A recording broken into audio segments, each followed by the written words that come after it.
Hi guys, I am back with another book that I just got done making. This time I used the Graphic 45 Nutcracker Sweet collection. I've had it for quite a while. Actually, I bought it way before Christmas and I had planned on making a book with it before Christmas, but I just never got around to it. So I work with Christmas paper year-round though, so it really doesn't matter to me. Actually, it's one of my favorite papers to work with. So you can put pictures in a book any time of the year. So like I said, it doesn't really matter to me when I work with it. Anyway, I really I like the collection. It's pretty colorful, I thought. A lot of unusual colors for Christmas, I thought, which is fine. That doesn't bother me at all. I used chipboard covers. And then I used cardstock for my pockets. I have 6 pages, so 6 pages would equal 12 pages, and then the front and back inside cover, that gives you an additional 2 for 14. And then each of the 6 pages has a pocket that pulls out a photo mat. So you can use front and back on each of the photo mats. So there's quite a bit of space in this book for photos.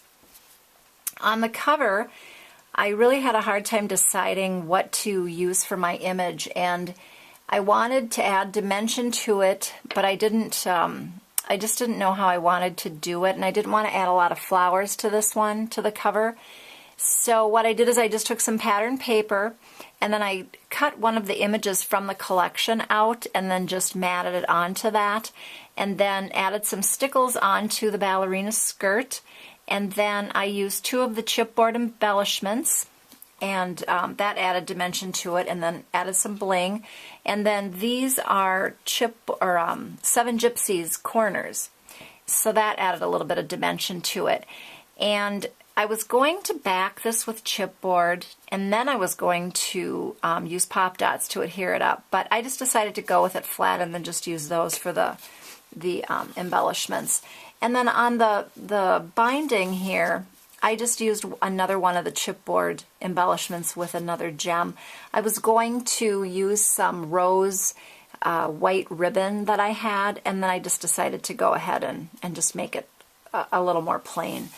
The back I left plain, and I love this paper. I love plaid, and I really wish that they would have had a different pattern on the back side of this instead of things to cut out, like little images, because I would have used more of this paper. I love it. And I used seam binding for my tie closure. And I used seam binding for all of the ribbon that I used inside the book. Let's see here. Okay, on the inside front and back cover, I used some red rickrack. Normally on the inside front and back cover, I will add a pocket so that there's more space for photo mats, but I decided not to do that with this book. I left this large enough so that a photo can go there, and then I made a pocket here, so this pulls out a photo mat, and I used the We Are Memory Keepers tab punch for all of my tabs throughout the whole book. I wanted to keep it consistent, so I just used the same one. This can be used front and back, and then each page has, like I said, 6 photo mats that pull out, and that gives you a lot of extra space. I left a lot of blank pages this time because I think sometimes I fill up the pages too much with things, and then there isn't a lot of space for pictures. So this time I opted to go just a little plainer.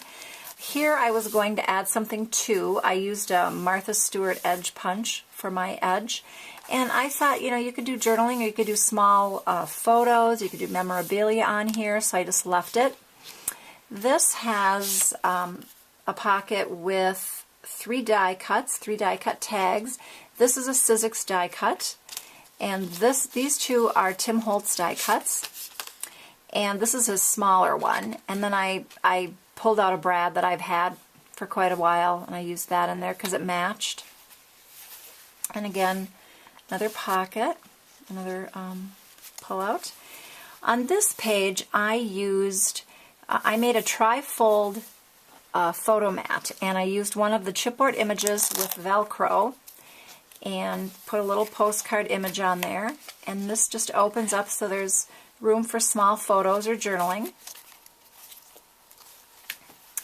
Here we just have a plain page again with another photo mat.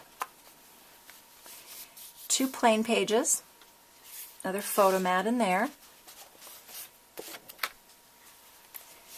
On this page I did a photo mat, and then I did two flip pages, so two photos or journaling or memorabilia could go there.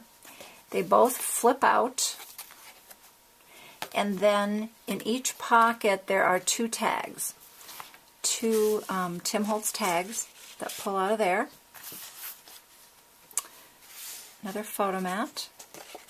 It's hard to get those in. It's hard to get those in when you're using the camera. For some reason, I just can't get those in fast enough. On the last page, what I did is I used the Tim Holtz doily edge die. And then again, I have three more tags. This button I thought was really cool. It looks like it has a ruffle effect to it.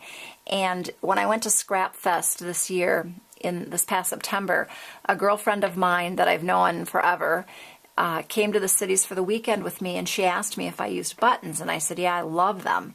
So her husband was driving down to the cities, because my hometown is like probably 75 miles north of the Twin Cities, and so she had her husband bring the buttons that she had that she was never going to use, and I believe she said they were her great-grandmother's, so I thought that was pretty cool. So I have a jar of old buttons, and I used this one in here with some jute, which I thought turned out pretty cool. So that's it. What I am going to do is I'll put a link to my blog below, and if you want to see still pictures, because I know sometimes it's kind of hard when I'm moving it all around. I did get a new tripod, so I'm trying it out with this video to see if I can stay a little further away from the camera. I haven't figured out my positioning of it yet, so I'm trying this one first, and I may try to get it, I might move it around a little bit when I play around with it. I do have quite a bit of this paper left, so I am going to make some more 6x6 books. They will more than likely be bound with rings or else my cinch machine. So when I have those finished, I will do a video on those, because they're probably they're going to be a little different, because I don't like to make each book exactly alike.